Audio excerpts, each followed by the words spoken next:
రంగారావు గారి ద్వారా నేను నేర్చుకున్న బైబిల్ జ్ఞానం మరి నాకు అవకాశం ఇచ్చినందుకు ఎంతగా యేసుక్రీస్తున్నాంలో అనగా జీవాధిపతి అయిన యేసుక్రీస్తున్నాంలో వందలు తెలియజేస్తున్నాను. బైబిల్ ఉన్న దేవుడు అతి పరిశుద్ధుడు. రంగారావు గారు అనగా నా ఆత్మీయ తండ్రి, నేను ఎంతో ఇష్టపడతాను. ఎంతో సర్వసత్యం ఆయన దగ్గర ఉంది. నేను ఆయన దగ్గర బైబిల్ ట్రైనింగ్ అయ్యాను. నాకు రంగారావు గారు 1998 నుంచి నాకు పరిచయం, నాకు 1998 నుంచి నాకు పరిచయం నాకు. కాబట్టి సర్వసత్యాన్ని ఆయన దగ్గర ఉందని గ్రహించాను. ఆయన దగ్గర నేను బైబిల్ ట్రైనింగ్ చేశాను. సిటీ చేశాను, బీటీ చేశాను, ఎంటీ చేశాను. ఇప్పుడు త్వరలో పిహెచ్డీ ఇస్తాను నేను. అంటే పిహెచ్డీ ఏ విషయంలో ఇస్తానంటే సృష్టికి నిరీక్షణ ఉంది అనే విషయంలో. భూమి మీద దాని మీద సంఘానికి నిరీక్షణ ఒకటి ఉంది. ఆత్మలకు తండ్రి దేవునికి ఒక నిరీక్షణ ఉందనే సబ్జెక్ట్ ఇస్తాను. అయితే నేను ఇప్పుడు చెప్పబోయే సబ్జెక్ట్ ఏంటంటే బైబిల్ చాలా ఇంపార్టెంట్ సబ్జెక్ట్ అన్నమాట.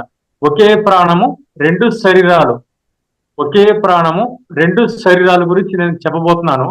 అయితే బైబిల్ అంటే చాలా మంది ఈ రోజు కూడా అనుకుంటున్నారు బైబిల్ అంటే అదొక మత గ్రంథం అని అనుకుంటారు. కానీ బైబిల్ అనేది it is the first book printed in this world and the book above all books and the most people appreciated book in this world. One and only Holi Bible. Holi Bible అనగా జీవ గ్రంథము, ఆత్మను బ్రతికించే మాటలు, క్రీస్తు బోధ ఆ బైబిల్లో ఉంది. ఎందుకనగా అక్షరము చంపును, ఆత్మ జీవింప చేయను అన్నది బైబిల్లో. మోషే ధర్మశాస్త్రం మాత్రం నువ్వు పాపి అని ఆరోపిస్తుంది, కానీ పాపాన్ని తీసివేసే శక్తి ఓన్లీ బైబిల్లో క్రీస్తు బోధకు. అపోస్తులు ప్రవక్తలు వేసిన పునాది. రోమా 8:2 ప్రకారం జీవమునిచ్చు ఆత్మ యొక్క నియమము అంతకంటే శ్రేష్టమైన నిరీక్షణ దాని వెంట ప్రవేశపెట్టబడినదని ఉంది. ఉదాహరణకి కరెంట్ పోతే మనం కొవ్వు తగిలిస్తాం, కానీ కరెంట్ వచ్చాక పవర్ఫుల్ బ్రైట్ ఎల్ఈడి లైట్ వచ్చాక వెంటనే కొవ్వొత్తును ఆఫ్ చేస్తాం, పవర్ఫుల్ బ్రైట్ లైట్ దగ్గరికి వెళ్తాం. కాబట్టి బైబిల్లో అత్యధికమైన ఉన్న మహిమ కలిగిన గ్రంథము ఓన్లీ కొత్త నిబంధన అనగా క్రీస్తు ధర్మశాస్త్రము, క్రీస్తు న్యాయపీఠము, అపోస్తులు ప్రవక్తలు వేసిన పునాది, జీవ గ్రంథము, పరిశుద్ధులకు ఒక్కసారి అప్పగించబడిన బోధ. పూర్వకాలమందు పరిశుద్ధ ప్రవక్తల ద్వారా అనగా మరి సిద్ధపరిచిన వాక్యము కొత్త నిబంధన. ఎందుకనగా పాత నిబంధన అనేది అది నువ్వు పాపలను ఆరోపిస్తుంది, పాపాన్ని తీసివేసిన శక్తి దానికి లేదు. అందుకే ఇర్మియా 31:31 అంటున్నాడు, నేను మీకు కొత్త నిబంధన గురించి అక్కడ ప్రవచనం రాయబడింది, కొత్త నిబంధన చేర్చున్నాను. కాబట్టి ప్రతి మనిషి ఈరోజు బైబిల్ ధరిస్తే మనము బైబిల్లో అపోస్తల కార్యాల గ్రంథం నుండి యూదా పత్రిక వరకు ఉన్న బోధ మాత్రమే చదవాలి. ఆఫ్ కోర్స్ బైబిల్లో ఆ ప్రకటన గ్రంథం అనంతా అది రూపక అలంకార విధంగా రాయబడింది. అయితే ఇప్పుడు నేను చెప్పబోయేది ఒకే ప్రాణము రెండు శరీరాలు. బైబిల్లో అద్భుతమైన మాట ఉంది, అద్భుతమైన ఫార్ములా ఒకటి ఉంది. దృశ్యమైనవి అనిత్యములు, అదృశ్యమైనవి నిత్యములు. అంటే మనిషి ప్రకృతికి నేత్రాలకు కనిపించే ఈ ప్రకృతి యేసుక్రీస్తు 2వ రాకడలో లయమైపోతుంది, కాలిపోతుంది అని చెప్తుంది. అందుకే రోమా 8:19 ఇది నాకు చాలా ఇష్టమైన మాట. దేవుని కుమారుల ప్రత్యక్షత కొరకు ఈ సృష్టి మిగిలిన ఆశతో తేరి చూసి కనిపెట్టుకున్నది. ఎంత వండర్ఫుల్ వర్డ్. ఎందుకనగా దేవుడు ఈ సృష్టిని కలుగజేసినప్పుడు సృష్టికి మాట ఇచ్చాడు అని ఇర్మియా 4:24 రాయబడి ఉంది. మాట ఇచ్చాడు కాబట్టి అది యేసు ప్రభు 2వ రాకడ తొందరగా జరగాలి అని కోరుకుంటుంది, అపేక్షిస్తుంది. కాబట్టి ప్రతి మనిషి భూమి మీద తల్లి భూలోక సుఖాలు అనుభవించడానికి తల్లి గర్భం ద్వారా రక్త మాంసంలో మట్టి శరీరాన్ని ధరించుకొని ఒక జన్మించాడు. అయితే బైబిల్ అంటుంది 1 తిమోతి 4:8 శరీర సంబంధమైన సాధకము కొంచెం మట్టుకే ప్రయోజనకరము. దైవభక్తి ఇప్పటి జీవ విషయంలోను రాబో జీవ విషయంలోను వాగ్దానంతో కూడినదైనందున అది అన్ని విషయములలో ప్రయోజనకరమగును. మనిషి భూమి మీద యాత్రికుడుగా నీటి బూడగగా పరదేశిగా జీవిస్తున్న ప్రతి మనిషి బైబిల్లో అద్భుతమైన మాట ఉంది. వారు రాబో కాలమునకు తమ కొరకు మంచి పునాది వేసుకుంటారు ఉంది. అవును, మనం ఈ లోకంలో జీవించాలంటే we need strong foundation, then only it can withstand with natural calamities like earthquake, tsunami or any other destruction. కాబట్టి మన ఆత్మ పరలోకంలో యుగాలు నిరంతరం జీవించాలంటే ఫిలిప్పీ 3:21 ప్రకారం ఆయన మన దీన శరీరమును తన మహిమగల శరీరమునకు సమరూపము గలదారిగా మార్చును. అందుకే రోమా 8:23 ఒక మాట రాయబడింది, మీరు మీ దేహం యొక్క విమోచన కొరకు కనిపెట్టుకుని జీవించుడి, ప్రకృతి సంబంధమైన శరీరం, ఆత్మ సంబంధమైన మహిమ శరీరాన్ని, అక్షయమైన శరీరాన్ని ధరించుకోవాలి. ఈ భూమి మీద యేసుక్రీస్తు ఒక్కడే మృతులలో నుండి ఆది సంభూతుడిగా, ప్రథమ ఫలముగా, మొదటి వాడుగా తిరిగి లేచాడు. ఆ యేసుక్రీస్తు మరి మహిమా ప్రభావములను కిరీటముగా ధరించుకొని ఉన్నత లోకంలో, అక్షయ లోకంలో, ఆ మహాలోకంలో కీర్తన 27:13 ప్రకారం సజీవుల దేశంలో మరి తండ్రి కుర్పాసన సింహాసనం మీద ఆసనుడే ఉన్నాడు. సింహాసనం అనగానే చాలా మంది అనుకుంటున్నారు ఈయన కళ్ళ కనపడలేదు కదా, అదే కుర్చీ అనుకుంటున్నారు. ఎందుకనగా క్రీస్తు న్యాయపీఠము అనగా బైబిల్లో ఆ క్రీస్తు న్యాయపీఠం అంటే మన చేతిలో ఉంది. అదే మరి సువార్త, అదే అపోస్తులు ప్రవక్తలు వచ్చిన పునాది, అదే పరిశుద్ధులకు ఒక్కసారి అప్పగించబడం బోధ. సింహాసనం అంటే అధికారము, హోదా. ఆల్రెడీ అపోస్తులు ఇజ్రాయేల్ 12 మరి ఇజ్రాయేల్ ఆల్రెడీ తీర్పు తీర్చేశారు. కానీ చాలా మంది అందరూ తప్పుగా చెప్తారు, భవిష్యత్తులో తీర్పు తీరుస్తారని. ఆల్రెడీ తీర్పు తీర్చేశారు. ఎందుకనగా ఆ ప్రవక్త మాట వినబలను, ఆ ప్రవక్త మాట వినని వాడు ప్రజలలో ఉండగా సర్వనాశనం ఉంది. కాబట్టి ప్రతి మనిషి, ఎందుకనగా అపోస్తుల కార్యంలో 4:12 ఆకాశం కింద మనుషులలో ఇవ్వబడిన ఈ నామమునే మనము ఆత్మరక్షణ పొందవలను, మరి ఎవరిని వలనను ఆత్మరక్షణ పొందలేము. Yes, when our fingerprint is not matching with any one of crores of people living on earth, it is foolishness to say gods are many. Gods are చాలా మంది ఉన్నారు, అందరూ ఒకటే. దేవుడు అవతారం అంటుంది బైబిల్లో, ఎక్కడ కూడా దేవుడు అవతారం అనేది లేదు. దేవుడు ప్రత్యక్షత అక్కడ పరలోకంలో యేసుక్రీస్తు తల్లి గర్భం ద్వారా, మరియమ్మ ద్వారా ఈ రక్త మాంసాల శరీరాన్ని ధరించుకుని రాకముందు, అనగా లోక కళ్యాణం జరగాలంటే లోకరక్షకుడు మరి మరి అపరహితుడిగా జన్మించాలి, భర్త కలయిక లేకుండా జన్మించాలి. మరి దేవుని ఆత్మచేత, పరిశుద్ధాత్మ చేత మరియమ్మ గర్భానికి ఆయనకి ఒక దేహాన్ని ఇచ్చింది. ఎందుకనగా మనిషి అంటే మనిషిలో ఇద్దరు పురుషులు ఉన్నాడు, బాహ్య పురుషుడు, అంతరంగ పురుషుడు. ఈ బాహ్య పురుషుడు ఉన్న ఆయుష్ 70 సంవత్సరాలు లేదా అధిక బలం ఉన్న మరి 80 సంవత్సరాలు కావచ్చు. లేదా మనం ఇంకేమైనా కాస్ట్లీ ఫుడ్ తింటే 100 సంవత్సరాలు పెరుగుతుందేమో, కానీ అది ఆయాసమే ఉంటుంది బైబిల్. కాబట్టి మనలో ఇన్నర్ మ్యాన్ ఉన్నాడు, అంతరంగ పురుషుడు ఉన్నాడు. అంతరంగ పురుషుడు అంటే ఆత్మలకు తండ్రి అయిన యెహోవా దేవుని నుండి విడిపోయి మొదటి మానవుడైన ఆదాములోనికి ప్రవేశపెట్టిన జీవవాయువు, జీవాత్మ. అకార్డింగ్ టు బైబిల్ మనలో ఉన్న అంతరంగ పురుషుడు నా తల, నా చెయ్యి, నా కన్ను, నా భార్య, నా పిల్లలు, నా కారు, నా ప్లాటు అంటున్నా ఈ మనిషి, నా బ్యాంక్ అకౌంట్ అంటున్నా మనిషి. నేను ఎవరిని అని ఎప్పుడైనా ప్రశ్నించుకున్నాడా? మనిషి గత వైభవం ఏంటి, భవిష్యత్ వైభవం ఏంటి అని ఎప్పుడైనా ప్రశ్నించుకుంటున్నాడా మనిషి? ఏదో గాలిలో నుంచి పుట్టాను, మళ్ళీ చనిపోయిన తర్వాత మనిషికి ఆత్మీయం లేదు, గాల్లో కలిసిపోతూ ఉంటాడు. కానీ యోగు 33:4 ఉంది, దేవుని ఆత్మ నన్ను సృజించెను, సర్వశక్తిని యొక్క శ్వాసము నాకు జీవం ఇచ్చెను. సామెతలు 20:27 నరుని ఆత్మ యెహోవా పెట్టిన దీపము, అది అంతరంగంలో అన్ని శోధించున్నది. 1 యోహాను 4:13 దేవుడు ఆయన మనకు తన ఆత్మలో పాలు దయచేసిన రాయబడింది. కాబట్టి అంతేకాదు 1 కొరింథీ 6:17 మంచి మాట ఉంది. ఇది కూడా నాకు చాలా ఇష్టమైన మాట.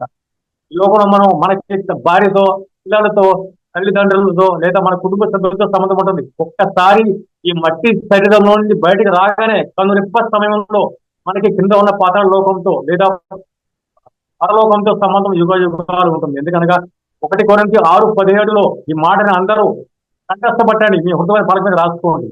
ప్రభువుతో కలుసుకుని వాడు ఆయనతో ఏకాత్మయ ఉన్నాడు. అవును, ఆయనతో మనం ఏకాత్మ అవ్వాలి. ఇదే మనిషి యొక్క జీవితం యొక్క పరమార్థం. మన కళ ముందే కనబడుతుంది. ఒకే ప్రాణము 2 శరీరాలు, నేల మీద ప్రాగుతున్న గొంగలు పురుగుగా ఉన్నప్పుడు దాని క్యారెక్టర్, దాని స్వభావం అది చేతులు త్రాగుతుంది, అది పంటను నాశనం చేస్తుంది. అలాంటి గొంగల పురుగు రూపాంతరం చెందడానికి టు గెట్ ట్రాన్స్పైర్డ్ అది గూడు కట్టుకుంటుంది. ఆ గూడు కట్టుకున్న తర్వాత ఆ గూడులో నుండి అందమైన రెక్కలు ధరించుకుంటుంది. ఎవడో ఒక ఆర్టిస్టు, కళాకారుడు ఆ బ్రష్ ని కలర్ లో ముంచి ఆ రెక్కల మీద వేస్తున్న డిజైన్, ఆ కలర్ కాంబినేషన్ చూస్తే నిజంగా ఎంత ఏసం, ఎంత beautiful. Yes, Jesus Christ is a great artist, architect, designer, builder of the universe. అందుకే అన్నాడు Yesaya 54:5 ఇది సృష్టించిన వాడే నీకు భర్త ఉన్నాడు అని రాయబడింది బైబిల్లో. భర్త అంటే కర్త, అధిపతి, రాజు, ఏలేవాడు, నాదుడు, సత్పురుషుడు, విమోచకుడు, ఆత్మ రక్షకుడు అని రాయబడింది బైబిల్లో. కాబట్టి అందుకే Yesaya 49:16 చూడుము నేను నిన్ను నా అరచేతుల మీద చెక్కుకొని ఉన్నాను, నీ ప్రకారములు నా ఎదుట ఉన్నవి. గొంగళ పురుగు రూపాంతరం చెందడానికి గూడు కట్టుకుంది అనగా మరి గూడు కట్టిన తర్వాత కొన్ని రోజుల నుంచి ఆ గూడులో నుండి అందమైన రెక్కలు ధరించుకొని గాలిలో ఎగిరిపోతూ రకరకాల పువ్వుల మీద వ్రాలి పూలో ఉన్న మకరందాన్ని తీపిని త్రాగుతుంది, తేనెని త్రాగుతుంది. ప్రతి మనిషి భూమి మీద గొంగళ పురుగు అనే యాత్రికుడుగా, పరదేశిగా, నీటి బుడవుగా నడుస్తున్న మనిషి గూడు కట్టుకోవాలి. ఏమిటి ఆ గూడు అంటే పాపక్షాపణ, క్రీస్తు అమూల్యమైన రక్తంలో, క్రీస్తు కలబారి శిలువలో విడుగని మేఘము కురువదు భూమిలో పగలని నేల ఫలములను ఇయ్యదు. అందుకే యేసుక్రీస్తు అనగా తండ్రి అయిన దేవుని భవిష్యత్ జ్ఞానంగా మరి యెహోవా దేవుడు యేసుక్రీస్తును వాక్యమై ఉన్న దేవుడిని దావీదు వేడుచుకుడుగా మరి ఈ లోకానికి పంపించిన ఆయన మరి కలబారి శిలువలో అమూల్యమైన నిష్కలంకమైన పవిత్రమైన పుణ్య రక్తాన్ని చిందించాడు. సైంటిస్టులు చెప్తున్నట్టుగా ఈ రోజు కూడా కలవరిశిలో చిందించిన ఆ రక్తం కింద ఉన్న మందస్థం మీద పడితే ఆ రక్తం గడ్డగట్టినా సరే ఆ రక్తంలో జీవము ఉన్నదని సైంటిస్టులు ప్రూఫ్ చేశారు. ఈ జీవాధిపతిని చంపితిరి కానీ దేవుడు ఆయనను మృతుల నుండి లేపాను. హల్లెలూయా. ఇది కనుక యాకోబు 19:25 నా విమోచకుడు సజీవుడు అని రాయబడి ఉంది. కాబట్టి గొంగళ పురుగు మరి రూపాంతరం చెందింది. గూడు కంటే పట్టిన తర్వాత అందమైన రెక్కలు ధరించుకొని ఒకప్పుడు భూమి మీద నడిచేది గొంగళ పురుగు. ఒకే ప్రాణం రెండు శరీరాలు మన కళ్ళ ముందే కనబడుతుంది. ఈ ప్రకృతి మనకి దేవుని పాఠాలు నేర్పిస్తుంది. మరి గూడుకు వచ్చిన తర్వాత రూపాంతరం చెందింది, ట్రాన్స్ఫర్మేషన్ చెందింది, అందమైన రెక్కలు ధరించుకుంది. ఎందుకనగా ఎడంపక రకం మీద కుడిపక రకం మీద మనం ఆ డిజైన్ ని స్కేల్ పెట్టి కొలిస్తే 1 మిల్లీమీటర్ కూడా తేడా లేకుండా అంత పర్ఫెక్ట్ గా అంత యాక్యురేట్ గా ఉంటాయి ఆ డిజైన్స్. వండర్ఫుల్ నిజంగా ఏసుక్రీస్తు ఆ సృష్టికర్త మరి చేసిన ఆ బటర్ఫ్లై మీద వేస్తున్న డిజైన్స్, ఆ కలర్ కాంబినేషన్ చూస్తే ఒక్కొక్క దేశంలో కొన్ని లక్షల వెరైటీస్ ఆఫ్ డిజైన్స్ ఉన్నాయి. మీరు వెళ్ళి చూడండి గూగుల్లో. నిజంగా ఎంతో వండర్ అది. మరి ఎగురుతున్న ఒకే ప్రాణం ఒకప్పుడు నేల మీద నడిచినప్పుడు అది దాని స్వభావం ఏంటి? పంటలు నాశనం చేసింది, అది ఛేదించరాగింది. కాబట్టి ప్రతి పాపాత్ముడు ఈ భూమి మీద పరిశుద్ధుడు. ఈ భూమి మీద రెండు కులాల మతాలు ఉన్నాయి, పాపి పరిశుద్ధుడు. కాబట్టి ఎవరైతే యేసుక్రీస్తు దగ్గరకు వస్తారో, యేసుక్రీస్తు నామంలో బాప్తిస్మం ఎవరైతే తీసుకుంటారో, ఎందుకంటే యేసుక్రీస్తు బాప్తిస్మం తీసుకోవాలి. సంఘానికి శిరస్సు ఆయన, సంఘానికి మూలరాయి, సంఘానికి పునాది, సంఘానికి ద్వారము, సంఘానికి నిరీక్షణ, సంఘానికి వాగ్దానము చేయబడిన సంతానమే ఉన్న యేసుక్రీస్తు. కాబట్టి దేవుడు యేసును లేపి మరి మన పిల్లలకు ఒక వాగ్దానం నెరవేర్చాలని ఉంది బైబిల్. కనుక యేసుని పుట్టించగారు దేవుడు యేసుని లేపి మన పిల్లలకు ఏమిచ్చాడు? ఒక నిరీక్షణ ఇచ్చాడు. కనుక 2 కొరింథీ 5:1 ఒక మాట ఉంది, భూమి మీద మన గుడారమైన ఈ నివాసము అనగా రక్తము మన మట్టి శరీరము శిథిలమైపోయినను చేతి పని కాక దేవుని చేత కట్టబడిన నిత్యమైన నివాసము పరలోకమందు ఉన్నదని ఎరుగుదము. మనము దిగంబరులము కాక వస్త్రము ధరించుకున్న వారిగా కనపడదము. కానీ చాలా మందికి ఇంకా దిగంబరులుగా ఉన్నారు, వారికి దూరదృష్టి లేదు. మన కళ ముందే కనపడుతుంది పంది ఎప్పుడు చిందే చేస్తుంది, శరీరాశ, నేత్రాశ, జీవపడము. కానీ పక్షిరాజు ఎత్తైన స్థలములలో తన నివాసం కట్టుకుంటుంది. పరలోకం అనేది ఎత్తైన లోకం, అది ఆశామాష కాదు, మంచి కంటి కనిపించే లోకం కాదు, అది ఆత్మల లోకం, ఊర్ధ లోకం అని బైబిల్లో రాయబడింది. కాబట్టి ఆ పక్షిరాజు ఎత్తైన స్థలంలో తన నివాసం కట్టుకుంటుంది. కాబట్టి పరలోకం అనేది ఎత్తైన లోకం.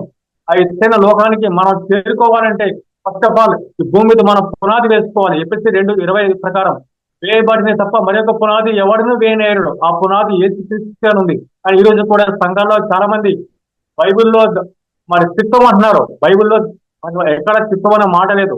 కానీ బైబిల్లో ఆఫ్కోర్స్ దేవుడు ముగ్గురుగా ఉన్నాడు. అంటే ముగ్గురు దేవుళ్ళు ఉన్నారు. ఆత్మలకు తండ్రి అయిన యెహోవా దేవుడు ఉన్నాడు, ఆయన సుప్రీం అందరికంటే. తర్వాత ఆయన కుమారుడు వాక్యమైన దేవుడు అనగా యెహోవా నోటి మాట ద్వారా కలిగజేయబడిన వాడు. మరొక కుమారుడు ఉన్నాడు, పరిశుద్ధాత్ముడు. ఇదే పరలోకంలో ఉన్న దేవుని కుటుంబం.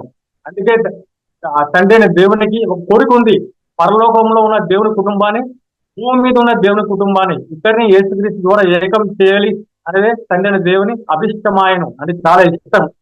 అందుకే ప్రతి మనిషి భూమి మీద చేయవలసిన చాలా ఇంపార్టెంట్ పని. అన్ని పనులు పక్కన పెట్టు, నీ కోరికలను చంపుకో. రేపు ఏం జరుగుతుందో నీకు తెలీదు. నీ జీవం ఏ పాటిది? అమ్మో, నా బ్యాంకులో 2 కోట్లు ఉన్నాయి, నాకు 10 కార్లు ఉన్నాయి, అక్కడ పొలాలు ఉన్నాయి, ఇక్కడ పొలాయని విర్రవీగద్దు. దేవుడి ఇది వాడా ఈ రాత్రి నీ ప్రాణం అడుగుతున్నాను అన్నాడు. కాబట్టి బైబిల్లో మాట ఉంది, వారు వాస్తవమైన జీవము స్థిరమైన కలిమి సంపాదించుకుని ఉంటాము, రాబో కాలంలో మంచి బలమైన పునాది తమ కొరకు వేసుకునే అని ఉంది. కాబట్టి ఆ పునాదే యేసుక్రీస్తు. కానీ సంఘాల్లో ఈ రోజు కూడా యేసుక్రీస్తు అయ్యా అంటున్నారు. పాటలు పాడేటప్పుడు ఏసయ్య అంటున్నారు, ప్రార్థన చేసినప్పుడు ఏసు నాయన ఏసు బాబు అంటున్నారు. అలా చేస్తే ఎదురు అంటాడు, అక్రమము చేయువారులారా గెట్ అవుట్ ఫ్రమ్ మీ అంటాడు ఒక రోజు. కాబట్టి బైబిల్లో 1 యోహాను 5:5 యేసు దేవుని కుమారుడు అని నమ్మువాడు తప్ప లోకమును జయించిన వాడు మరి ఎవడు?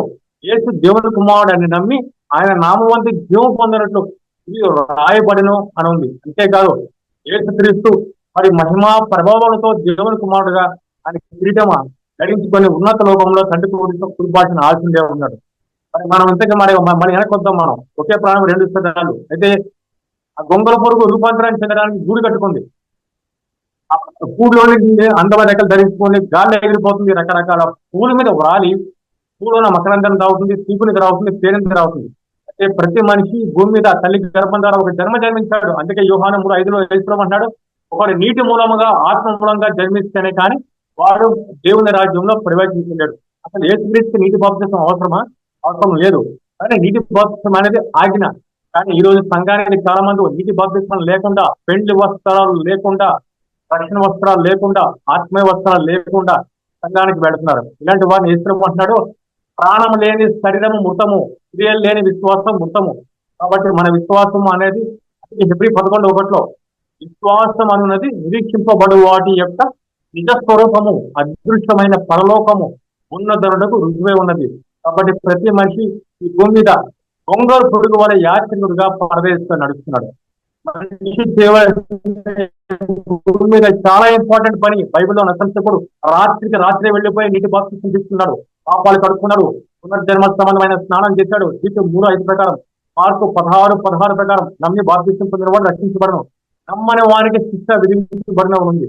కాబట్టి క్రీస్తు 2వ రాకడలో ప్రతి మనిషి సావు లేని అందమైన మహిమేశ్వరిని ధరించుకొని మరి పరలోకాన్ని ఎగిరిపోయి యుగ యుగాలు జీవించాలంటే మనిషి మరి ఇప్పుడే వెళ్ళిపోవాలి, లేదా ఈ రాత్రికైనా వెళ్ళిపోయి అదిగో విస్తారమైన నీళ్లు నాకు బాప్తిస్తానికి ఆటంకం ఏమి? రంగారావు గారు నాకు బాప్తిసం ఇప్పించండి, శ్రీను గారు నాకు బాప్తిసం ఇప్పించండి అని ఇంటికి రావాలా, వేడుకోవాలా అని సంఘాల్లో చాలా మంది అంటున్నారు. లేదు నీకు అప్పుడే బాప్తిసం వద్దు, నేను మిమ్మల్ని కనిపెడతాం, ఈ సువార్త కనిపెడతాం అని చాలా మరి ఆ బాప్తిసం తీసుకునే వ్యక్తిని ప్రోత్సహించట్లేదు. తర్వాత తీసుకో, పెళ్లి రోజు తీసుకో, పుట్టినరోజు తీసుకో, రూపం రోజు తీసుకో, ఇంకా చాలా టైం ఉందిలే, ఇప్పుడు బాప్తిసం తీసుకుంటే మళ్ళీ లోకం అనే మురికి అంటించుకుంటా పాపం పడిపోతాం అన్నది అంటే బైబిల్లో ఉంది.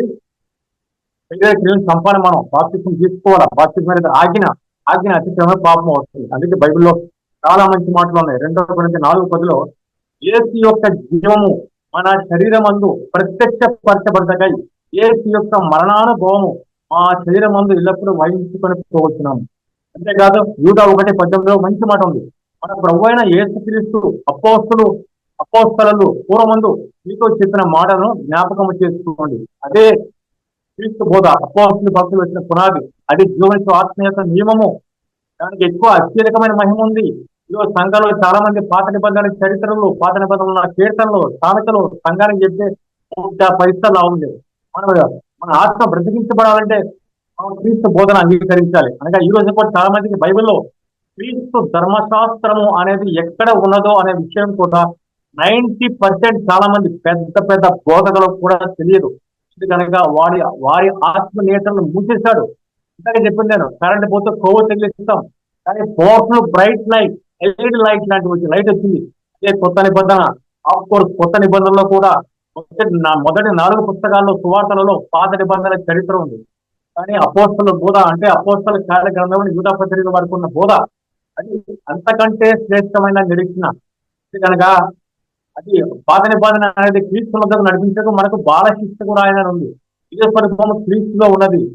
పాత నిబంధన అనేది నివారణ చేయబడనుంది. ఏసులో కొట్టివేశాడు దాన్ని. అందుకే కార్యక్రమంలో 3:10 శోధింప సత్యము కాని క్రీస్తు ఐశ్వర్యము అన్య జనులలో ప్రకటించుటకు అపోస్తల బోధ జీవన నియమము పరిశుద్ధులకు ఒక్కసారి అప్పగించబడిన బోధ క్రీస్తు ధర్మశాస్త్రాలను మనం ఈరోజు ప్రకటించాలా, సంఘానికి లోకానికి ప్రకటించాలా. కనుక వారు చీకటిలో నుండి వెలుగులోనికి, సాతాను అధికారం నుండి దేవుని వైపునకు తిరిగి నా యందు విశ్వాసము చేత పాప క్షమాపణ పరిశుద్ధపరచబడిన వారిలో స్వాస్థ్యమును పొందినట్టు వారి కనులు తెరుచుటకై. చూసారా ఇక్కడ ఎంత మంచి మాట ఉంది. అపవాది వారి కన్నులను మూసేశాడు. ఏముంది, కన్నులు తెరుచుటకై నేను నిన్ను వాని యొద్దకు పంపదనని చెప్పినను.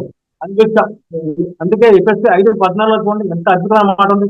అందుచేత నిద్రించుకున్న నీవు మేలుకొని మృతులలో నుండి లెమ్ము, క్రీస్తు నీ మీద ప్రకాశించుతున్నాడు. అందుచేత నిద్రించుకున్న నీవు మేల్కొని మృతులలో నుండి లెమ్ము, క్రీస్తు నీ మీద ప్రకాశించుతున్నాడు.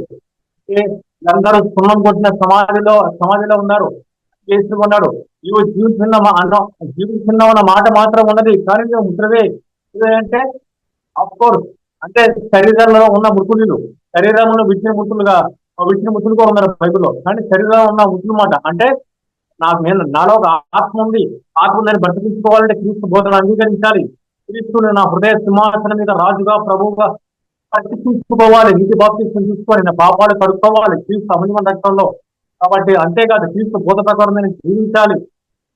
అట్లా అయితే సరిపోదు. బైబిల్ అంటుంది, మరి బైబిల్లో పోరాడినాడు, నా మటుకైతే బ్రతుకుంటే క్రీస్తే, సావైతే లాభము అని పౌలు ఎప్పుడో చెప్పాడు. కాబట్టి అందుకే సావైతే లాభం అంటే, అందుకే బైబిల్లో మాట ఉంది 2 కొరింథీ 5:8 ఇట్లు ధైర్యం కలిగి ఈ దేహమును విడిచిపెట్టి ప్రభువును వద్ద నివసించకు ఇష్టపడుతున్నాం అనే మాట ప్రతి క్రైస్తవుడు అన్నాడు. కనుక లోకము దాని ఆశ గతించిపోతున్నది, దేవుని చిత్తమని జరిగించేవాడు నిరంతరము నిలిచినాను.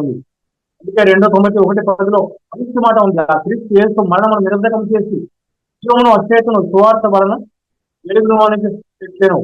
ఆయన ధనవంతుడే ఉండి మీరు తన దారిద్ర్యము వలన ధనవంతుడు కావాలని ఈ నిమిత్తము దరిద్రుడు ఆయను అనే 2 Corinthians 8:9 ఉంది. క్రీస్తు కోటీశ్వరుడు, ఆయన శ్రీమంతుడు.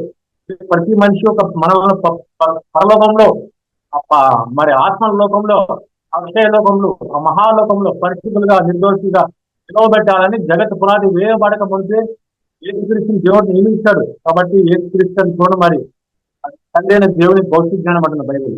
కాబట్టి బైబిల్ ఇంకో మంచి మాట ఉంది. ఎబ్రీ 11:16 ఎబ్రీ 11:16 వాడు మరీ శ్రేష్టమైన దేశంలో, పరలోక సంబంధమైన దేశంలో కోరుకున్నారు. కనుక ఎబ్రీ 13:14 విలువరమైన పట్టణము మనకిక్కడ లేదు, ఉండబోవు దాని కొరకు ఎదురు చూస్తున్న వారు ఉంది. కాబట్టి ఫిలిప్పీ 3:20 మన భౌతిక పరలోకంలో ఉన్నది, అక్కడ నుండి యేసుక్రీస్తు అను ఆత్మ రక్షకుడిని ఉంటాం, కనిపెట్టుకుని ఉన్నాము. కాబట్టి కనిపెట్టుకుని ఉండాలని ఉన్నవారు ఏం చేస్తారు? ఇప్పుడే రాత్రి వెళ్ళిపోతారు, వెంటనే పాపాలు కడుక్కుంటారు. ఎందుకంటే నీకు నీ దేవునికి పాపాలు అట్టుగా ఉన్నాయి. పాపశ్రమణ పొందుకుంటే క్రీస్తు అమూల్యమైన రక్తంలో, ఆ నిరపరాధ రక్తంలో, ఆ నిశ్చలకమైన పవిత్రమైన పుణ్య రక్తంలో, మరి సైంటిస్ట్ చెప్పినట్టుగా ఈరోజు కూడా ఆ జీవన రక్తంలో ప్రతి మనిషి ఎక్కడ కూడా జనం బాబు అని చెప్పట్లేదు, చరమ బాబు అని చెప్తుంది. కాబట్టి చరమపాపలు కడుక్కోవాలి. చరమపాపలు కడుక్కుంటేనే అప్పుడే నువ్వు దేవునితో సమాధాన స్థితి కలిగి ఉంటావు. నిత్య నరకమైన శిక్షణ తప్పించుకుంటావు. పరలోక పౌరసత్వం, దేవుని కుమారత్వం కలిగి ఉంటావు. కనుక ఎఫెసీ 3:15 ఉంది, మీరు మీ విమోచన దినం వరకు ముద్రించబడి ఉన్నారు. 2 Corinthians 4:17 మా బాహ్య పురుషుడు సృజించిపోతున్నాను, అంతరంగ పురుషుడు దినదినము నూతనపరచబడుతున్నారు. ఎలా నూతనపరచబడతాడు? 10:19 ఒక మాట ఉంది, యేసు మన కొరకు ప్రతిష్ఠించిన మార్గము నూతనమైనది, జీవము గలది. ఆయన శరీరము ఆయన తెర ద్వారా ఏర్పరచబడిన మార్గం, ఆయన రక్తం వలన పరిశుద్ధ స్థలంలో అనగా పరలోకంలో ప్రవేశించుటకు మనకు ధైర్యము కలిగి ఉన్నది. కాబట్టి యేసుక్రీస్తు ద్వారా మనము రాబో ఉగ్రత నుండి తప్పించుకోవాలి. అంతేకాదు, ప్రకటన గ్రంథంలో రాబో శోధన కాలం కూడా ఉందంట. రాబో శోధన కాలం కూడా తప్పించుకోవాలి. కాబట్టి బైబిల్లో పాత నిబంధనలు రాయబడిన ప్రతి ప్రవచనము కొత్త నిబంధనలో నెరవేరిపోయింది. అయినా కూడా ఈ రోజు కూడా అమాయకులు లేదు, క్రీస్తు రాజు కాదు, క్రీస్తు ఇంకా వెయ్యేళ్ళ పరిపాలన అనేది ఇంకా స్టార్ట్ అవ్వలేదు, భవిష్యత్తులో వస్తాడు, సాతాను ముద్ర కూడా ఇంకా ఏం పడలేదు, సాతాను భవిష్యత్తులో వస్తాడు, ముద్రిస్తాడు అని డబ్బుల మీద, కరెన్సీ నోట్ల మీద ముద్రిస్తాడు అనుకుంటున్నాడు. ఓరి పిచ్చోడా, నీ కళ్ళ ఆల్రెడీ ఈ ప్రపంచం అనేది క్రీస్తు న్యాయపీఠం ఏదైతే ఉంది, సాతాను ముద్ర అనేది భూమి ఉన్న లోకం లేనప్పుడే అపవాది తన రాజ్యాన్ని పరలోకంలో స్థాపించాడు. తర్వాత ఆదాము అవ్వల్ని కలగజేసిన తర్వాత, ఆదాము అవ్వల్ని భూమిని కలగజేసిన తర్వాత ఆదాము అవ్వలకి ఒక ఆజ్ఞ ఇచ్చాడు, నువ్వు అన్ని పళ్ళు తినొచ్చు, కానీ ఆ తోటలో ఉన్న ఫలాలు తినకూడదు, తింటే నువ్వు నిత్యముగా చస్తావు అని. అది శరీరం గురించి చెప్పబడిన మాట, కానీ ఆత్మ గురించి చెప్పబడిన మాట. అంటే దేవుడితో ఎడబాటు కలిగి ఉంటావు, నీ ఆత్మకి ఇంకా దేవునితో సంబంధం ఉండదు, నీ ఆత్మ పరలోకంలో ప్రవేశించదు. కింద ఉన్న పాతాళ లోకానికి పడిపోతుంది. అందుకే సామెతలు 15:24లో క్రింద ఉన్న పాతాళ లోకమును తప్పించుకొనవలెనని బుద్ధిమంతుడు పరమునకు పోవు జీవ మార్గం నడుచుకోను. ఎందుకనగా అది ముసలి వలె నోరు తెరిచి ఎవరిని మృంగాలి అని నిరీక్షణతో ఎదురుస్తుంది. ఆల్రెడీ అపవాది దుష్టుడు సాతానుడు భార్యాభర్తల మధ్యలో ఎన్నో గొడవలు పెడుతున్నాడు. ఈ రోజు సంఘాల్లో గొడవలు పెడుతున్నాడు. సంఘాల్లో నెమ్మది లేదు, నరుక్కుంటున్నారు, కోర్టు కేసులు, మరి దేశానికి యుద్ధాలు జరుగుతున్నాయి. ఎక్కడ నెమ్మది లేకుండా చేస్తున్నాడు వాడి పని అంతే. ఎందుకనగా వాడు భ్రమపరిచు ఆత్మ, ధర్మ విరోధి సంబంధమైన మర్మము, నాశన పుత్రుడు, భ్రమపరుచు ఆత్మ, మోసము చేయి శక్తి. అందుకే బైబిల్లో అద్భుతమైన మాట ఉంది. బైబిల్లో చాట మన లోకమంతయు శక్తిని ఎందు పడి ఉన్నది, మనమైతే దేవుని యందు ఉన్నాము అని బైబిల్తో రాయబడి ఉంది. కాబట్టి మనం చాలా కేర్ఫుల్గా ఉండాలి. ఈ లోకము అనేది అపవాది చేతిలో మరి బందీగా ఉంది. ఎందుకనగా సాధారణ వాడి మనోనేతలు మూసేశాడు. మనిషికి దూరదృష్టి లేదు ఈరోజు చాలా మందికి. మనిషిని ఎవరు అని నేను పరిశీలించట్లేదు. కాబట్టి చాలా జాగ్రత్తగా ఉండాలి. మనం రాబో కాలంలో మంచి పునాది వేసుకోవాలి. ఏదో గుడ్డువాడిగా జీవిస్తే గుడ్డువాడు మరో గుడ్డువాడికి త్రోవ చూపించలేడు. ఇద్దరు కూడా పాతాళ లోకంలో పడిపోతారు. కాబట్టి అంతేకాదు, నాకు బైబిల్లో చాలా ఇష్టమైన మాట ఇది. రోమా 8:19లో దేవుని కుమారుల ప్రత్యక్షత కొరకు ఈ సృష్టి మిగిలిన ఆశతో తేరు చూసి పెట్టుకున్నది. సృష్టి అంటే సేవకులైన ఆత్మలు, పంచభూతాలు అంటే మన ఇంట్లో పని మనిషి లాంటి వారు. అకార్డింగ్ మనం రోడ్డు మీద నడుచుకుంటూ పోయేటప్పుడు తల పైకి తీస్తే ఆకాశం అంతా బ్లూ కలర్ కనపడుతుంది. అన్ని పై జలములు, నీళ్లు. ఈ గ్రహాలను దేవుడు నీళ్లతో కప్పేశాడు. ఆ బ్లూ కలర్ కనపడుతున్న నీళ్ళని గ్రహాలన్నీ దేవుడు మనం 9 గ్రహాలు అంటున్నాం, కానీ గ్రహాలు చాలా ఉన్నాయని చెప్తున్నారు సైంటిస్టులు. కాబట్టి గ్రహాలన్నీ పైన నీళ్లతో కప్పేశాడు బట్టవలే. ఆ నీళ్ల పైన పై జలముల పైన పరలోకం, కింద ఉన్న జలాల కింద అనగా భూమి యొక్క అడుగు భాగాల కింద పాతాళలోకం ఉంది. పాతాళలోకం మరొక పేరు ఉంది, 3వ ఆకాశము. కాబట్టి పాతాళలోకంలో 2 భాగాలు ఉన్నాయి. పరదేశనే ఒకటి భాగం ఉంది. అనగా భూమి మీద బేబీలు మొదలుకొని నేటి వరకు నిర్ధరించుకున్న నీతిమంతుల ఆత్మలు మరి ఈ లోకంలో కన్నుమూసిన తర్వాత వారు రెస్టింగ్ ప్లేస్ వెళ్ళిపోతున్నారు. అనగా ఆత్మలు దాచిబడి ఉన్న స్థలం, నీతిమంతుల ఆత్మలు విశ్రాంతి పొందే స్థలం అది. మనం రైల్వే స్టేషన్ చూస్తాం, సామాన్లు పట్టుకుని వెళ్తాం. రైలు వచ్చేంత వరకు మనం ఆ లగేజ్ సామాన్ని ఆ వెయిటింగ్ రూమ్ లో పెట్టుకుని కూర్చుంటాం. మా రైలు వస్తుంది అనగా క్రీస్తు రెండవ వచ్చేంత వరకు. కనుక వాళ్ళతో ఒక మాట చెప్పబడి ఉంది, మీ వలె ఆల్రెడీ భూమి మీద నీతిమంతులుగా జీవించి అటు తర్వాత మరణించి వారి పరదేశిలో చేర్చబడుతున్న ఆ పాతాళ లోకంలో ఉన్న పరదేశిలో చేర్చబడుతున్న ఆత్మల లెక్క పూర్తవలరు ఉంది. ఎందుకనగా శిలువతో ఒక దొంగ అన్నాడు యేసు ప్రభు, ఒక దొంగ ఆల్రెడీ గ్రహించాడు, యేసుక్రీస్తు పాపరహితుడు, ఇలా పాపం లేదు ప్రభువా, నీకు ఒక రాజ్యం ఉంది, యేసుక్రీస్తు ఒక రాజ్యం ఉంది అని గ్రహించాడు వాడు. ప్రభువా, నన్ను నీ రాజ్యంలో జ్ఞాపకం చేసుకోమని బతిమాలి వేడుకున్నాడు. చివరి క్షణాల్లో ప్రాణం పోతుండగా చూడండి, బతుకున్నంత కాలం వాడి చెడ్డవాడిగా, దుర్మాడుగా, దొంగ అనే పేరు కలిగి జీవించాడు. కానీ చివరి క్షణంలో ప్రాణం పోతుండగా ప్రభువా, నన్ను నీ రాజ్యంలో జ్ఞాపకం చేసుకోమని వేడుకున్నాడు. అప్పుడు యేసు ప్రభు అన్నాడు, నేడే నీవు నాతో కూడా పరదేశంలో ఉండవు. యేసు ప్రభుని కూడా సిలివేసిన తర్వాత యేసు ప్రభు వెంటనే చాలా మంది అంటారు పరలోకం ఎక్కిపోయా అంటాడు. కాదు, అది బైబిల్ ప్రకారం 1000% రాంగ్. ఫస్ట్ యేసు ప్రభు భూమి యొక్క కింద భాగాలకు దిగాడు, అనగా పరదేశకు వెళ్ళాడు. తర్వాత మరి ఆ పరలోకానికి ఎత్తబడ్డాడు ఆయన. ఎందుకనగా యేసుని కూర్చున్న బైబిల్ ఆల్రెడీ ఉంది, అపొస్తలుల కాలం 2:32లో ఆయన శరీరము కుళ్ళిపోలేదని రాయబడి ఉంది. ఆయన శరీరం అంటే కుళ్ళిపోలేదంట.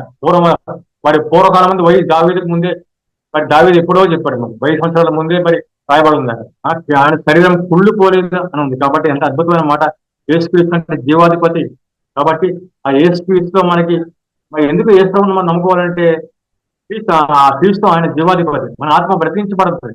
అంతేకాదు ఎఫెసీ 3:6లో ఒక మాట ఉంది, అన్య జనులు సువార్త వలన క్రీస్తు యేసునందు యూదులతో పాటు వారసులు. కాబట్టి అన్య జనులు యూదుల్ని వీరిని యేసుక్రీస్తు ద్వారా ఏకం చేయాలి. ఆ మధ్య గోడను పడగొట్టేశాడు దేవుడు ధర్మశాస్త్రాన్ని మధ్య గోడను ఇద్దరు ఏకం చేశాడు. ఇప్పుడు స్త్రీ అని పురుషుడు అని ఇప్పుడు ఇజ్రాయేలీలకి ఎటువంటి ప్రత్యేకత లేదు.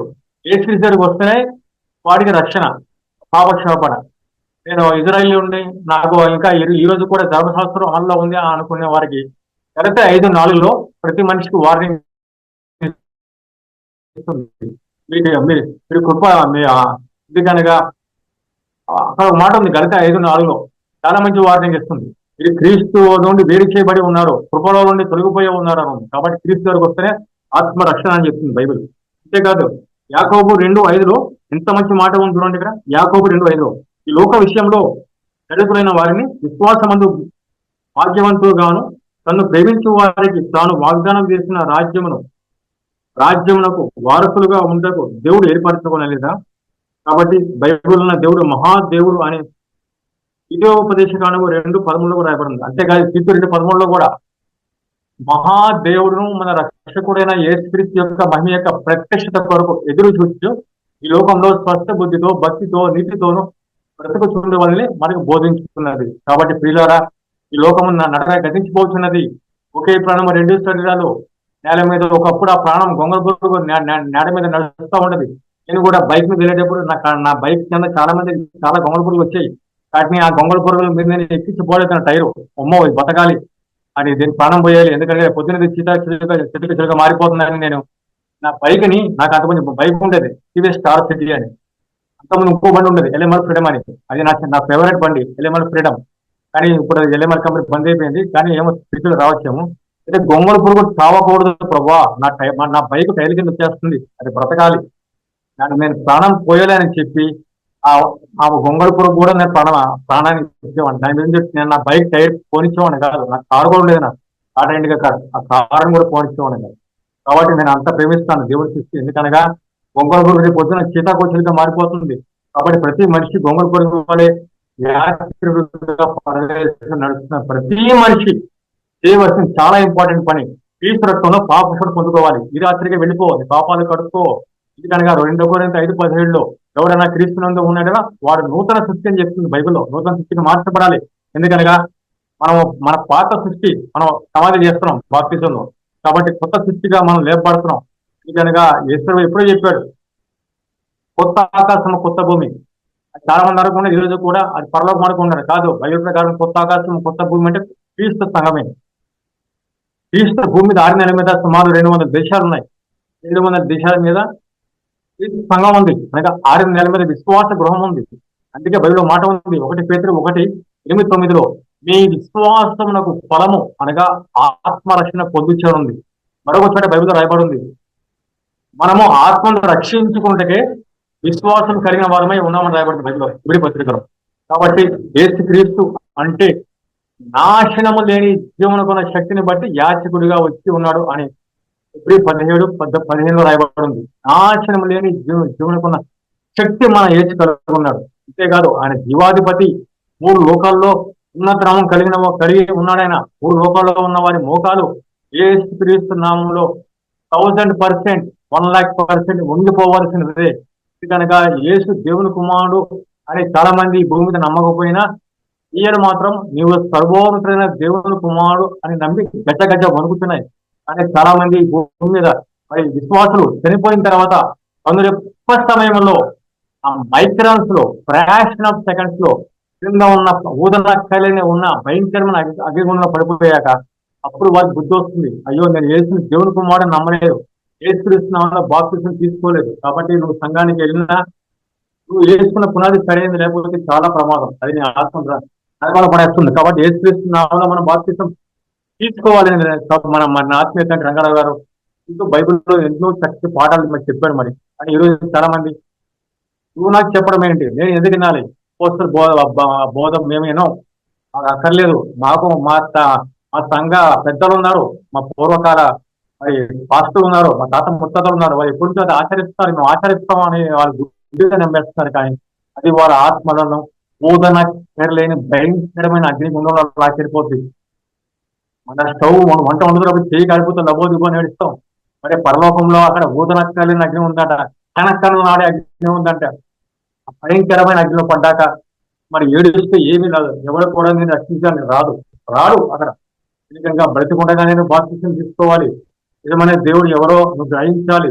ఎందుకనగా బైబిల్లో ఆల్రెడీ మాట రాయబడి ఉంది, ఏసే నిజమైన దేవుడు, పిల్లలారా విగ్రహముల జోలికి వెళ్లకుండా జాగ్రత్తగా ఉండి అని రాయబడి ఉంది. కాబట్టి మరి నా ప్రియ సహోదరులారా మనం అందరం కూడా, అందుకే యేసుక్రీస్తు బైబిల్లో మాట ఉంది 2 తిమోతి 1:7లో దేవుడు మనకు శక్తియు ప్రేమయు ఇంద్రియ నిగ్రహము గల ఆత్మనే ఇచ్చను గాని పిడికితాము గల ఆత్మను ఇవ్వలేదు. మరొక మాట చూడండి, మత్తయి 7:14 ఇది కూడా నాకు చాలా ఇష్టమైన మాట. మత్తయి 7:14 ఈ మాట మీరు మీ హృదయ ఫలం మీద రాసుకోవాలి. జీవమునకు పోవు ద్వారము ఇరుకును, ఆ దారి సంకుచితమనే ఉన్నది, దాన్ని కనుగొని వారు కొందరే. జీవమునకు పోవు ద్వారము ఇరుకును, ఆ దారి సంకుచితమనే ఉన్నది, దాన్ని కనుగొని వారు కొందరే అని ఉంది. ఇప్పుడు ఈ 3:12 కూడా జీవము గల దేవుని విడిచిపోవునట్టు విశ్వాసము లేని దుష్ట హృదయము ఒకవేళ మీలో ఎవరి ఏందైనా ఉన్నదేమో అని జాగ్రత్తగా చూసుకుంది. కాబట్టి ఆ జీవాధిపతిని వదిలేస్తే మీ ఆత్మ నిత్య జీవనంలో మరి ప్రవేశించదు. నా ప్రియులారా, జీవాధిపతిని మీ హృదయ సింహాసనం మీద రాజుగా ప్రభువుగా ప్రతిష్ఠించుకోండి. అసలు భూమి మీద 2 రాజ్యాలు ఉంటుంది బైబిల్. సాధారణ రాజ్యం అంధకార సంబంధమైన రాజ్యం, క్రీస్తు రాజ్యం వెలుగు సంబంధమైన రాజ్యం. క్రీస్తు రాజ్యం గురించి దేవుడు వాగ్దానం దావీదుకు చేశాడు. మరి క్రీస్తు రాజ్యం అనేది నాశనము లేని రాజ్యం, యుగ యుగాలు తరతరాలు మరి నిరంతరం ఉండే రాజ్యం, అది శాశ్వత కాలం ఉండే రాజ్యం, దానికి అంతం లేదు, ముగింపు లేదు అంటుంది. కాబట్టి జీవించబోయే శరీరము కేవలము నిష్ప్రయోజనం అంటుంది, ఆత్మే జీవింపజేసినది. కానీ ఈ శరీరము నిష్ప్రయోజనం అనే శరీరము నువ్వు స్వార్థ పనిలో వాడిపోతే నలిగిపోయి పౌరు వలె మరి వాడి చనిపోకముందు స్వార్థ పనిలో నువ్వు ఈ రక్తమాంసాల దేహాన్ని నువ్వు వాడుకుంటే మరి పిచ్చి పిచ్చి సినిమాలకి మరి తేళ్లు వెళ్ళడము, తాగుడు, మరి చెడ్డ స్నేహాలతో స్నేహం చేయకుండా శరీరమును క్రీస్తు యేసు సంబంధంలో శరీరమును ఇచ్చట కూడా సిలివేసి ఉన్నారు. శరీరం చంపాలని ఉంది, లేకపోతే అది నిన్ను చంపుతుంది, నీ ఆత్మను చంపేస్తుంది. అపవాది వాడికి చాలా శక్తిమంతుడు. ఇంతకుముందు చెప్పాను కదా, నాశన పుత్రుడు. కాబట్టి మనం శరీరాన్ని చంపుకోవాలి. అందుకే గలత 5:22 ఉంది. ఆత్మఫలాలు ఎన్నున్నాయి? 9. ప్రేమ, సంతోషము, సమాధానము, దీర్ఘశాంతము, దయాళుత్వము, మంచితనము, విశ్వాసము, సాత్వికము, ఆశానిగ్రహము అనే 9 ఆత్మఫలాలు మనం ఫలించాలి. చెట్టు గొడ్డల వేరున ఉంచబడి ఉన్నది, మంచి ఫలములు ఫలింపని ప్రతి చెట్టు నరకబడి అగ్నిలో వేయబడను. మనమే చెట్లము. So kindly help us to become good fruit yielding trees on earth. ఎందుకంటే చెట్టు పండు తీయగా ఉంటేనే తినే గుడ్డి తినబద్దు అవుతుంది, చేదుగా ఉంటే వెంటనే ఊసేస్తాం. మరి ఆత్మలకు తండ్రి అనే దేవుడు కూడా మరి నేను ఊసేస్తాను, నిలువెచ్చగా ఉండద్దు అని మరి వారేగిస్తున్నాడు. కాబట్టి ప్రతి మనిషి భూమి మీద మరి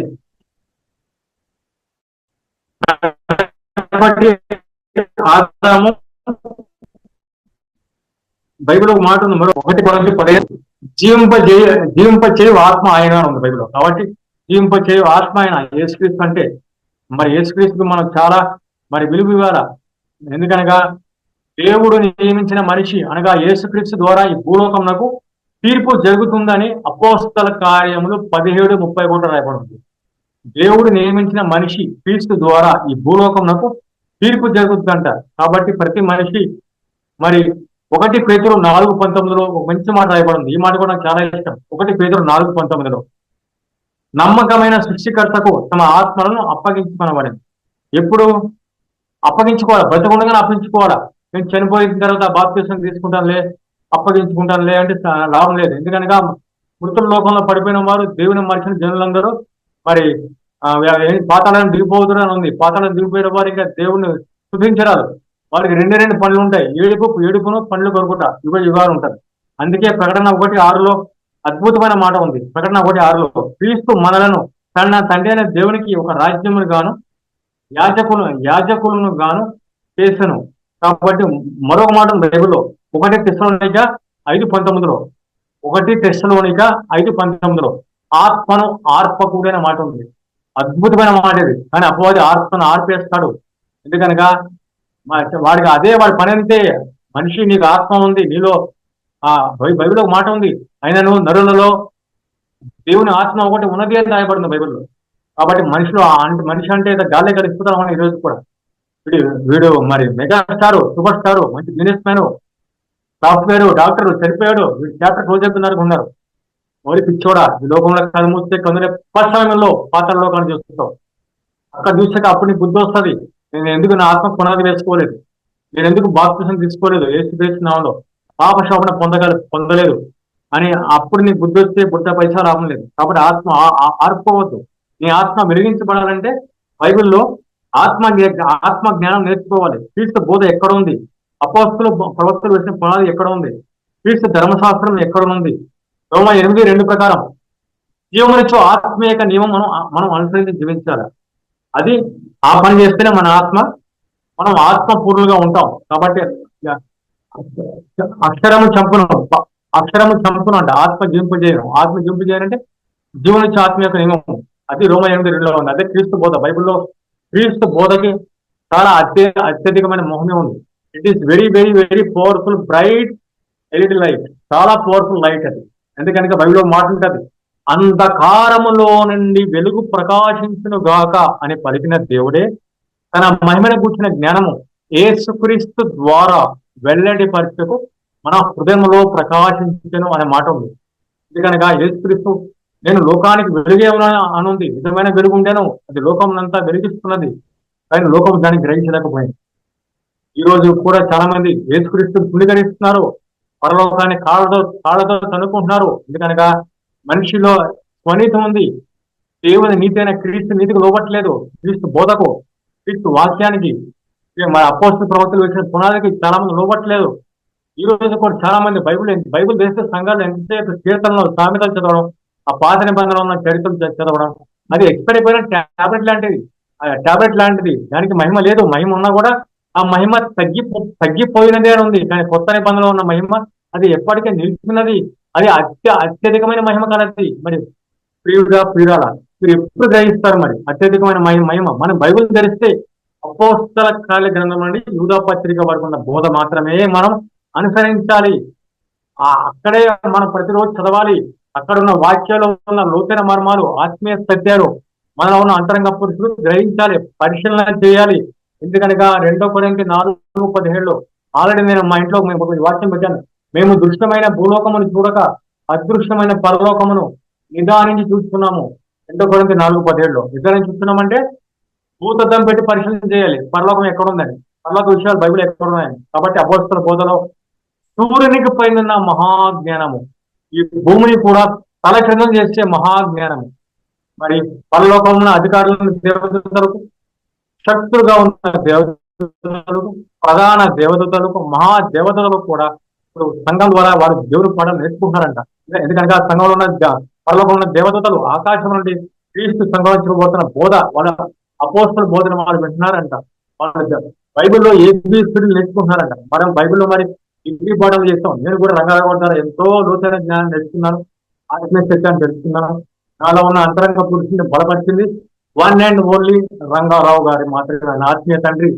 సో సర్వసత్యం ఉందని ఆయన దగ్గర 1998 నుంచి నాకు పరిచయం. ఆయన మహానుభావుడు, ఎంతో కష్టపడ్డాడు. ఎన్నో చోట్ల మీటింగ్ పెట్టేవాడు. సంగారెడ్డి, జహీరాబాద్ వెళ్ళిపోయేవాడిని. అప్పుడు నాకు ఎల్ఎంఎల్ ఇన్వెస్టిగేషన్ స్కూల్ ఉంటుంది, వెళ్ళిపోయేవాడిని. నేను ఎక్కడ పడితే అక్కడ క్రిమినల్కి వెళ్ళిపోయేవాడిని. నేను రంగారావు దగ్గర తీసుకున్నాను, బాప్తిజం తీసుకున్నాను. కాబట్టి రంగారావు దగ్గర బాప్తిజం తీసుకుంటే కరెక్ట్ అని లోతుగా ఆలోచించాను నేను. కాబట్టి వీళ్ళారా చాలా మంది ఈ రోజు కూడా బాప్తిజం తీసుకోకుండా, పెండ్లి వస్త్రములు లేకుండా, దేవుని వాక్యము అనే అక్షయ బీజమును జన్మించకుండా వ్యక్తిపరంగా ఆత్మపరంగా జన్మిస్తే దేవుని కుమారుడు కూడా కోపం వస్తుంది, ఉగ్రత వస్తుంది. కనుక రేపు దాకా మనం బతుకుంటామని గ్యారెంటీ లేదు. మన చేతిలో ఉన్న స్మార్ట్ ఫోన్ కి గ్యారెంటీ ఉంది, మన చేతిలో ఉన్న ల్యాప్టాప్ కి గ్యారెంటీ ఉంది, మన ఇంట్లో ఉన్న కలర్ టీవీకి గ్యారెంటీ ఉంది, కానీ నువ్వు కొన్న కారుకి గ్యారెంటీ ఉంది. కానీ మనం ఈ శరీరంలో నుండి ఎప్పుడు బయటకు వస్తామో మనకు తెలియదు. కనుక మనం పునాది వేసుకోవాలి. వారు వాస్తవమైన జీవన స్థిరమైన కలిమి సంపాదించుకుని నిమిత్తము రాబో కాలంలో మంచి పునాది తమకు వేసుకోవాలి. ఆ పునాది పాపక్షమాపణ, కలవరలు చెందించిన అమూల్యమైన రక్తంలో, ఆ నిరపరాధ రక్తంలో, ఆ నిష్కలంకమైన పవిత్రమైన పుణ్య రక్తంలో, జీవన రక్తంలో ప్రతి మంచి బాప్తిజం తీసుకోవాలి. అప్పుడు మాత్రమే వాడు సాతాను రాజ్యం నుండి క్రీస్తు రాజ్యంలో దాటిపోతాడు. కింద ఉన్న పాత లోకాన్ని తప్పించుకుంటాడు, మరి పరలోకాన్ని నేర్చుకుంటున్న రకాల స్వతంత్రించుకుంటారు. అయితే విశ్వాసి మరి యొక్క మనోనేత్రాలు దేవుడు తెరవాలని అంటే దేవుని విజ్ఞాపన చేస్తారు. ప్రార్థన చేసుకుంటున్నాం. పరలోకం ఉంటున్న మా తండ్రి, కలిగిన వాడ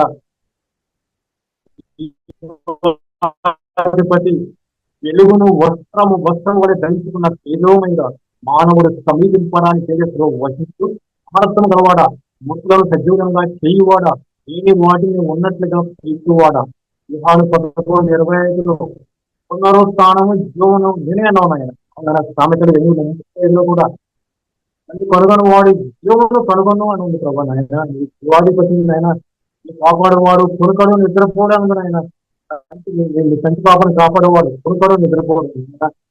ఎంతోమంది సహోదరులు నాయన గంగారు వర్గం నేర్చుకున్న వాక్యాలు ఎంతోమంది యూట్యూబ్ లో చెప్తున్నారు నాయన. ఈ వాక్యాన్ని వినాలి నాయన. గంగారావు వారికి ఆయుష్ని చెప్తున్నాయన ప్రభా. ఆయనలో ఉన్న అంతరంగ పురుషుని ఇంకా బలపరిచిన ఇంకా చిరునాయన. ఇంకా మీరు నీటి కాలంలో నాటబడిన మొక్క వలె బొందువు అని నాయన. ఎండిన భూమిలో లేత మొక్క వలె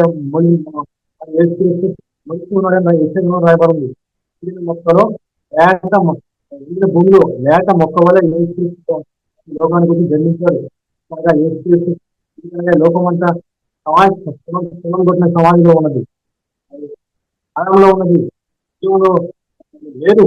ఇంకా యేసుక్రీస్తు మరి బైబిల్లో ఆపుకోడు. యేసుక్రీస్తు పునరుత్థానంలో మాత్రమే బైబిల్లో రాయబడిన మర్మాలని ఉపయోగపై చేయబడ్డాయి. ఎప్పటికీ తిరిగి వచ్చాడు వెంటనే అన్నాడు మరి మీరు సర్వ సృష్టికి వెలుడి, సర్వ సృష్టికి సువార్త ప్రకటించండి, అనేకులను నా శిష్యులుగా చేయడం ఉంది. అందుకే కీర్తన 45:1 ఒక మంచి మాట ఉంది. ఈ మాట నాకు చాలా ఇష్టం. కీర్తన 45:1 my tongue is like a speed writing pen, నా నాలుక త్వరగా రాయమని కలము వలె ఉన్నది. అనేక మంది మనుషులు మెత్తని హృదయమైన పలక మీద యేసు క్రీస్తు శిలువ మరణ పునరుద్ధానం అనే స్వార్థను మేము రాయాలి నాయన. కొందరినైనా ఆ అగ్నిలో నుండి బయటకు లాగాలి. వారిని మేము పరలోకం కొరకు ఆత్మను పోగు చేయాలి.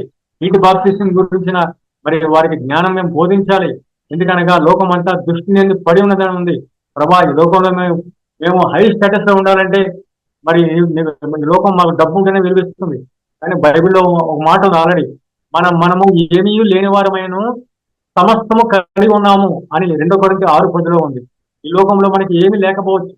మరి ఆ రోజులో పౌలుకి గుర్తుంది, ఆ పశువుల చర్మ తోలుతో గురి చేస్తున్నాడు, చేస్తున్నాడు, జీవించాడు, నేను యాత్రికున్నా అన్నాడు. అందుకే దేవుడు దేనికి శిల్పియో నిర్మాణకుడే ఉన్నాడో పునాదులు గల ఆ పట్టణం కొరకు అబ్రహాము ఎదురు చూస్తుంటాను. ఇక్కడ చెప్పబడుతున్న వాక్యం పునాదులు గల ఆ పట్టణం అంటే చాలా మంది అనుకున్నారు. ఈ రోజు కూడా పెద్ద పెద్ద బోధకులు అది పరలోకం అనుకున్నారు. That is wrong. పునాదులు గల పట్టణం అంటే క్రీస్తు సంఘం గురించి చెప్పబడుతుంది. దేవుడు దేనికి శిల్పియో నిర్మాణకుడే ఉన్నాడో పునాదులు గల ఆ పట్టణం కొరకు అబ్రహాము ఎదురు చూస్తుంటాను. అవునైనా ఆ పునాదుల పట్టణమే క్రీస్తు సంఘము, క్రీస్తు రాజ్యము, పరలోక రాజ్యము. కనుక నాయన ఎందుకు చేస్తూ అన్నాడు, నేను దావీదు యొక్క తాళపు చెవిని అంటాడు. కాబట్టి నాయన ఈ లోకంలో మేము స్వార్థ పని చేయాలి నాయన. కాలం వరకు ఆయుష్ని పెంచిన ఆయన, ఎంతో ఆయుష్ని పెంచిన ఆయన జీవింప చేయబడినది మా ఆత్మే. మా ఆత్మ యుగాలు జీవిస్తుంది ప్రభా. మరి పరలోకంలో మానవుని అంతరంగ పురుషుడు అనగా మానవుని జీవవాయువు, జీవాత్మ అకార్డింగ్ టు బైబిల్ వీటికి స్త్రీ కాదు పురుషుడు కాదు అంటుంది. వీటికి డేట్ ఆఫ్ బర్త్ లేదు, డేట్ ఆఫ్ డెత్ కూడా లేదు. కనుక దేవుడు కలిగి ఉన్న ఆయుష్కి పరిమితి లేదు. ఆయన కొరతలేని ఆత్మలు కలిగి ఉన్నాడు. మానవుని అంతరంగ పరిస్థితి కూడా కొరతలేని ఆత్మ కలిగి ఉన్నాడు. కనుక ఆత్మ యుగాలు నిరంతరం జీవించాలంటే పరలోకంలో హై స్టేటస్ లో ఉండాలంటే అత్యధికమైన మహిమలో మరి యుగాలు జీవించాలంటే మీరు మా లోకంలో మీరు ఒక పని చెప్పారు, మీరు మాకు ఒక బాధ్యత ఇచ్చారు. అయ్యో బైబిల్ పోలంటున్నాడు, అయ్యో నేను సువార్త ప్రకటించకపోతే నాకు శ్రమ అంటున్నాడు. కాబట్టి సువార్త అనేది మేము ప్రకటించాలి. లోకంలో ఆత్మలను మేము పోగు చేయాలి. కనుక ఎన్ని ఆత్మలను పోగు చేస్తామో ఆత్మలు ఎన్ని సంపాదిస్తే దాన్ని బట్టి మా పరలోకంలో మా ఆత్మ హై స్టేటస్ లో ఉంటుందని ఆ బైబిల్ మాకు తెలియబడుతుంది. కనుక నేను ఇష్టపడిన వాక్యం ప్రతి ఒక్కరి హృదయంలో నీరు కట్టి పరిణించుకుంటాను. అరంగారావు గారు కూడా ఆశీర్వదించండి అని చేస్తున్న గాడ్ తీసి వాటిని రెట్టింపు చేయమని ప్రార్థన ఎదుర్కొన్నాను. కళ్యాణ దేవుడు విజ్ఞాపన చేస్తే పలుకండి. ఆమేన్.